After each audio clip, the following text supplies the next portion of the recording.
नमस्कार। अयोध्या से हमारी इस विशेष प्रस्तुति में आपका स्वागत है। मैं हूं संकेत उपाध्याय। हम अभी खड़े हुए हैं राम की पैड़ी में। कल रात में भी हमने आपको यहाँ के दृश्य दिखाए थे, किस तरीके से बढ़िया रंगीन लाइटें यहाँ पर लगी हुई थी। पिछले कुछ सालों से दिवाली इसी तरीके से मनाई जा रही है राम की पैड़ी पर, लेकिन 5 अगस्त की तैयारी में लगता है अयोध्या में दिवाली थोड़ी सी जल्दी आ गई। आज भी यहाँ पर भव्य कार्यक्रम का आयोजन हो रहा है। अभी तो आप नहीं देख पाएंगे क्योंकि रोशनी बहुत ज्यादा है और तैयारियां थोड़ी सी दूर हो रही हैं। घाट के पास कई हजार दिए लगाए जा रहे हैं, बिल्कुल उसी तरीके से जैसे कि मैं देखता हूं। अगर अशोक महाले आपको दिखा दें जूम करके, आप देख लीजिए। यहाँ पर तमाम मीडिया वाले भी हैं और उसके साथ साथ यहाँ पर प्रशासन के अधिकारी, जो लोकल यहाँ पर NGOs वगैरह हैं, जो लोकल सिविल का जो काम करते हैं, प्रशासन, सब इस काम में जुटे हुए हैं। जो यहाँ पर बहुत सारे धर्मशाला हैं, बहुत सारी स्वायत्त संस्थाएं हैं, वो सब यहाँ पर जैसे आप देख रहे हैं दिए लगा रहे हैं। ये दिवाली में बिल्कुल इसी तरीके से सजता है ये घाट और बहुत सुंदर लगता है रात में जब सारे दिए प्रज्वलित हो जाते हैं।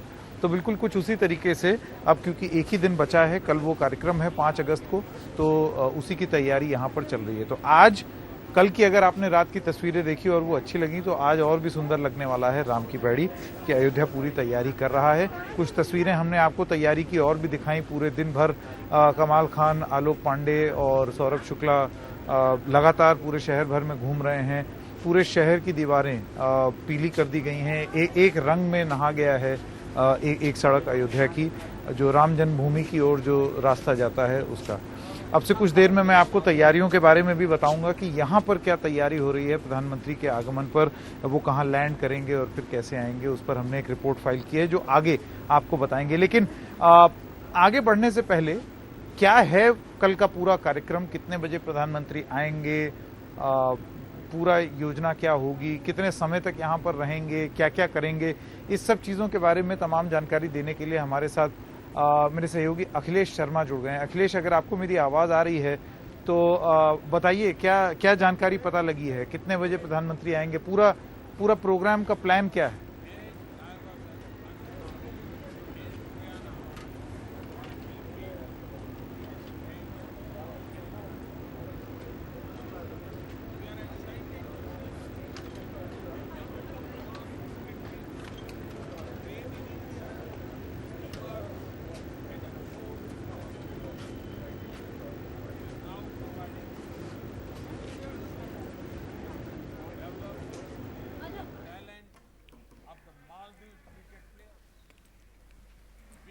तो यहाँ पर हम हमारे सहयोगी अखिलेश शर्मा से कुछ देर में जुड़ेंगे, लेकिन यहाँ प्रधानमंत्री का जो कार्यक्रम रहने वाला है वो हम अपने दर्शकों को बता दें कि प्रधानमंत्री कल अयोध्या पहुंचेंगे। भूमि पूजन का भव्य कार्यक्रम यहाँ होने जा रहा है। 3-3.5 घंटे का उनका प्रवास यहाँ पर रहने वाला है। 5 अगस्त की सुबह वो दिल्ली से प्रस्थान करेंगे। 9:35 पर दिल्ली से एक विशेष विमान के जरिए वो उड़ान भरेंगे। 10:40 पर हेलीकॉप्टर से वो अयोध्या के लिए प्रस्थान करेंगे। 11:30 बजे वो अयोध्या साकेत कॉलेज के हेलीपैड पर लैंड करेंगे। जी, तो जया जिस तरीके से बता रही थी कि कैसे वो लैंड करेंगे, वो तस्वीरें भी हम आपको कुछ देर में दिखाएंगे, अपनी अगली रिपोर्ट में, अगली प्रस्तुति में दिखाएंगे। पर कल भी यहाँ पर तैयारी थी। दिन भर यहाँ पर अलग अलग किस्म से तैयारियां हो रही हैं कि जब प्रधानमंत्री यहाँ पर आएंगे और वो भूमि पूजन किस तरीके से होगा। पूरे हाईवे भर में और शहर भर में ये पोस्टर लग गए हैं इस भव्य आयोजन के बारे में। जो हमको सुनने में आ रहा है, जगह जगह इस लाउड स्पीकर लग जाएंगे जिससे ऐलान होता रहेगा कि वो उस फंक्शन हॉल में जो हो रहा है उसका एक तरीके का सीधा प्रसारण, LED स्क्रीन लगने की भी बात हो रही है। उस जगह पर जहाँ पर ये फंक्शन हो रहा है, जहाँ पर भूमि पूजन हो रहा है, वहाँ बहुत सारे लोग आमंत्रित नहीं हैं। वहाँ पर 150 से ज़्यादा लोग आमंत्रित नहीं हैं। मंच पर 5 ही लोग होंगे। इसके अलावा करीब 150 लोग इनवाइटेड हैं जिनको सोशल डिस्टेंसिंग और सामाजिक दूरी का पालन कराते हुए बहुत दूर दूर बिठाया गया है।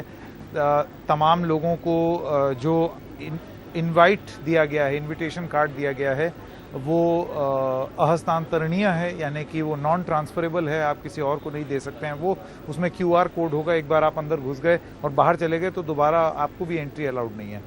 तमाम लोगों को ये दिया गया है जो ओरिजिनल पक्षकार थे इस मामले में। हाशिम अंसारी उनके पुत्र, इकबाल अंसारी, उनको न्योता मिला है। इसके अलावा मोहम्मद शरीफ, जिनको पद्मश्री से सम्मानित किया गया है, उनको भी न्योता मिला है, और भी तमाम लोग हैं जिनको ये न्योता दिया गया है। इस बीच निर्मोही अखाड़ा का ये कहना है कि वो भी एक पक्षकार थे, वो ट्रस्ट में भी हैं, और उनको न्योता क्यों नहीं दिया गया है इस फंक्शन का। तो तमाम किस्म की बातें हो रही हैं, की भी जा रही हैं, लेकिन ये है कि भव्य आयोजन की तैयारी एकदम अपने पथ पर अग्रसर है। अब से थोड़ी देर पहले योग गुरु स्वामी रामदेव ने भी इस पर अपनी टिप्पणी दी। आइए आपको सुनाते हैं उन्होंने क्या बोला। श्याम की जन्मभूमि अयोध्या के लिए हम प्रस्थान कर रहे हैं और हमें सौभाग्य मिला है कि हमारी आंखों के सामने हमें दिव्य भव्य राम मंदिर की शिलान्यास भूमि पूजन में सम्मिलित होने का ये अवसर, जिसकी प्रतीक्षा हम लगभग 500 वर्ष से कर रहे थे और हजारों वर्षों की प्रतीक्षा हमारी एक तरह से पूरी हुई है। इसके लिए राष्ट्र के गौरव आदरणीय श्री नरेंद्र मोदी जी, उनको आज हमें श्रद्धेय कहने का भी इस रूप में मन कर रहा है। उन करोड़ों करोड़ों लोगों के सपने को साकार करने के लिए एक बड़ी भूमिका निभाई। तो इस बीच भारतीय जनता पार्टी के जितने प्रवक्ता हैं और भारतीय जनता पार्टी के जितने पदाधिकारी हैं, वो केवल उत्तर प्रदेश में ही नहीं, पूरे देश भर में वो हर्षोल्लास से भरे हुए हैं, खुश होकर के बयान दे रहे हैं। कांग्रेस पार्टी उस तरीके से बयान नहीं दे रही, पता नहीं क्यों। कांग्रेस ने कोई भी इसके बारे में अगर चर्चा भी होती है तो उस चर्चा में सम्मिलित ना होने के लिए उन्होंने कहा है, तो कोई प्रवक्ता इस चर्चा में शामिल नहीं होगा। लेकिन कांग्रेस की तरफ से, कांग्रेस की जो महासचिव हैं प्रियंका गांधी, उनकी तरफ से एक स्टेटमेंट आया है, उन्होंने एक बयान जारी किया है। आइए सुनते हैं उन्होंने क्या कहा।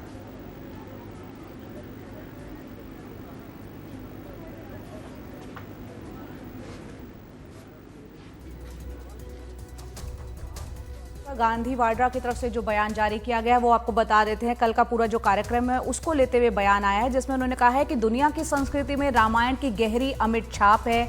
भारतीय संस्कृति में रामायण की गहरी अमिट छाप है और भगवान राम, माता सीता सांस्कृतिक स्मृतियों के प्रकाश पुंज है। रामायण के प्रसंगों से धर्म, नीति, उदारता की प्रेरणा मिलती है। रामायण के प्रसंगों से त्याग, प्रेम, पराक्रम, सेवा की प्रेरणा मिलती है।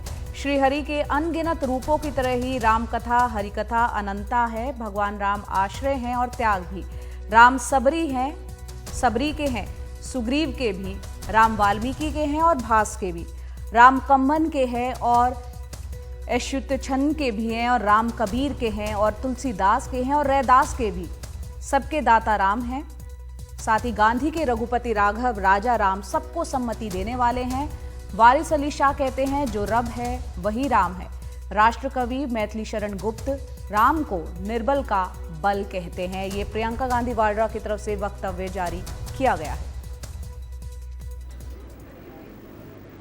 जी, जैसे कि जया बता रही थी कि ये एक स्टेटमेंट है जो कि प्रियंका गांधी की तरफ से आया है, पर कांग्रेस पार्टी अभी आधिकारिक रूप से इस पर ना तो किसी डिबेट में या किसी डिस्कशन में भाग ले रही है, पता नहीं क्यों।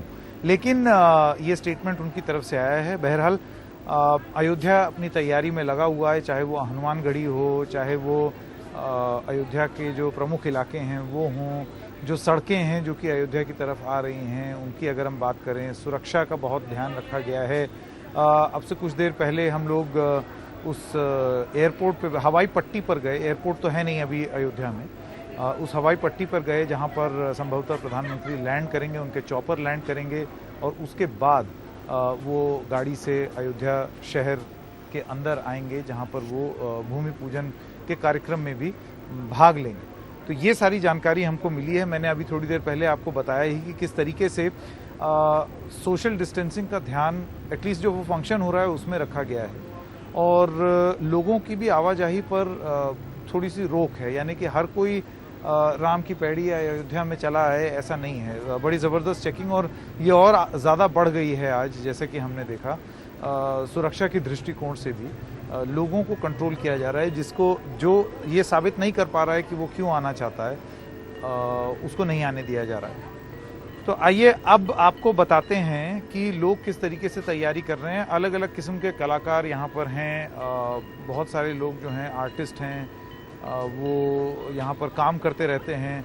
मेरे सहयोगी सौरभ शुक्ला ने एक ऐसे ही आर्टिस्ट से बात की, आइए आपको उनकी बात सुनाते हैं। हम इस वक्त अयोध्या में मौजूद हैं। ये राम कथा कुंज है। यहाँ वो तमाम मूर्तियां बन रही हैं जो कि राम मंदिर में लगाई जाएंगी, और इन मूर्तियों को बना रहे हैं रंजीत मंडल, जो कि पिछले कई सालों से यहाँ पर हैं। इनको यहाँ पर विश्व हिंदू परिषद के जो पूर्व अध्यक्ष हैं अशोक सिंघल, जो नहीं रहे, वो लाए थे, और ये इन मूर्तियों के माध्यम से पूरी राम कथा समझा रहे हैं। और तमाम मूर्तियां, जैसे कि चंपत राय ने कहा है, ये तमाम मूर्तियां पत्थर बनाए जा रहे हैं, तराशे जा रहे हैं, वो सबसे पहले मंदिर में लगेंगी।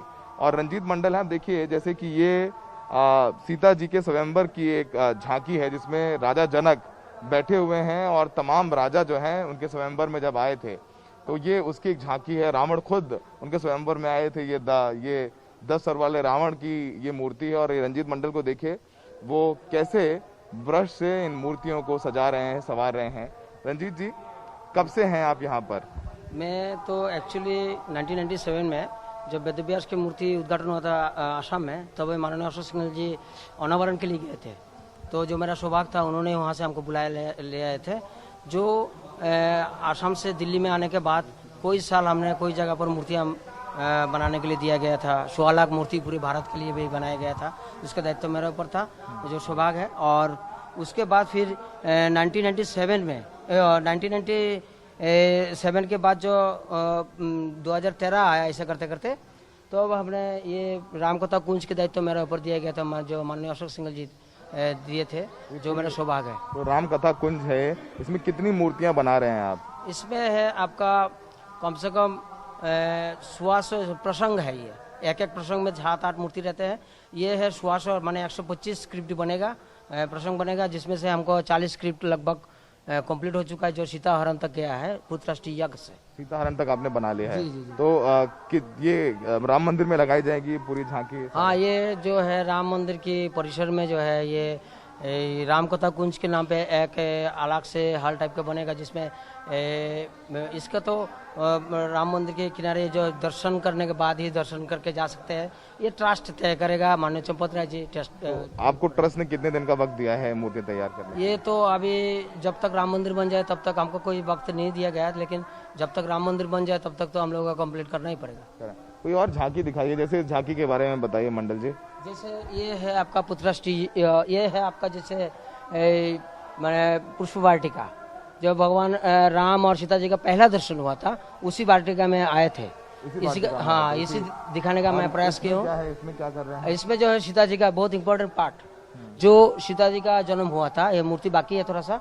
सीता जी का जन्म हुआ था, तो जो जनक जी आके हाल बो रहे थे, तो सीता जी भी आए थे। तो सीता जी का उठाने पतला में है। जी। और ये इसके बारे में बताइए। ये है जो है तारकावध, विश्वामित्र मुनि के द्वारा जो है तारकावध हुआ था। तो ये विश्वामित्र मुनि के द्वारा जो राम और लक्ष्मण जी ने जो तारकावध किए थे, की तस्वीर है, तारका है, और ये रामचंद्र जी और लक्ष्मण जी है जी, तारका का वध किए थे जी। तो ये तमाम मूर्तियों के जरिए कहानी बता रहे हैं, अपने हाथों से तराश रहे हैं। इनके हाथ में ब्रश है। रंजीत मंडल जो कि आसाम सिलचर से हैं, और इनका एक छोटा सा बेटा भी आप देखेंगे, वो भी किस तरीके से मूर्ति को देखिए तराश रहा है, सजा रहा है, और जो सीमेंट का पानी है उससे साफ सफाई के काम में लगा हुआ है। तुमने बेटे को भी सिखा रहे हैं? देखिए, वो तो अभी छोटा बच्चा है, 2.5 साल की है, लेकिन उनका देखा मैं छोटे से जो है ये मूर्ति में रुचि है, तो हमने कहा चलो सारा दिन हमारे साथ ही रहते हैं। तो क्या लग रहा है आपको, क्या आपके भाव क्या है? देखिए, मैं ये कहूँगा कि मेरा सौभाग्य है कि काल जो है माननीय मोदी जी आ रहे हैं उद्घाटन के लिए, राम मंदिर भूमि पूजन के लिए। ये तो हम नहीं, इसलिए मैं नहीं, पूरे भारत नहीं, पूरे वर्ल्ड के हिंदुओं का सबसे बड़ा गर्व है। आज जो है हम लोग जो है ये मूर्ति बनाने का जो हम लोग को अवसर प्राप्त हुआ है, तो मेरे लिए तो सबसे बड़ा और ज़्यादा गर्व है, क्योंकि हो सकता है मेरा पुण्य जन्म का कोई पुण्य काम हो, जो इस जन्म में मुझे मूर्ति बनाने का जो सौभाग्य प्राप्त हुआ, जो हम इसका व्यक्त नहीं कर सकते। और ये हम अपने दर्शकों को छोड़े जाते हैं इस पालने के साथ, झूले के साथ, जिसमें रामलला लेटे हुए हैं जी। और ये तमाम जो मूर्ति दिख रहे हैं, तमाम झांकी हैं, वो जब राम मंदिर का निर्माण होगा तो आप जब आएंगे अयोध्या, ये तमाम मूर्तियां पूरी हो जाएंगी और आपको ये राम मंदिर में राम कथा और तमाम झांकियों के माध्यम से आप देख सकेंगे, और खासकर बच्चों को दिखा सकेंगे, जो कि उनके लिए काफ़ी अच्छा रहने वाला है वो समझेंगे, जानेंगे पूरी राम कथा को। अयोध्या में सहयोगी आलोक पांडे और अश्विनी मेहरा के साथ सौरभ शुक्ला, एनडीटीवी इंडिया।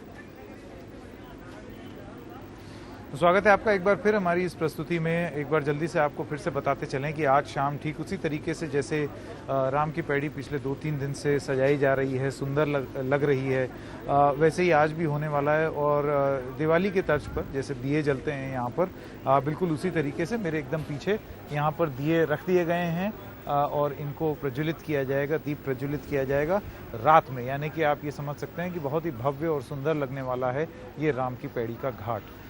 ये वैसे ही इसको अपग्रेड कर दिया गया है, ये पहले इतना सुंदर नहीं लगता था कुछ सालों पहले। तो यहाँ पर इसको एक टूरिस्ट अट्रैक्शन की तरह बनाया गया है और जाहिर सी बात है ये लोगों को काफ़ी पसंद आता है। यहाँ पर बहुत सारे लोग एकत्रित भी होते हैं। आइए अब आपको बताते हैं और सुनाते हैं एक बातचीत है मेरे सहयोगी कमाल खान की मोहम्मद शरीफ, जिनको शरीफ चाचा के नाम से भी बुलाया जाता है, फैज़ाबाद वाले। इनको पद्मश्री भी मिला है किस चीज़ के लिए, क्योंकि इन्होंने पिछले कई सालों में कई हजार जो अनक्लेम्ड बॉडीज होती हैं उनका क्रिमेशन किया है।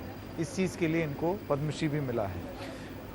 इनको इनवाइट किया गया है इस फंक्शन में, जो 150 लोग हैं जो कि भूमि पूजन के प्रोग्राम में जिनको निमंत्रण मिला है, उनमें से एक मोहम्मद शरीफ उर्फ शरीफ चाचा भी हैं।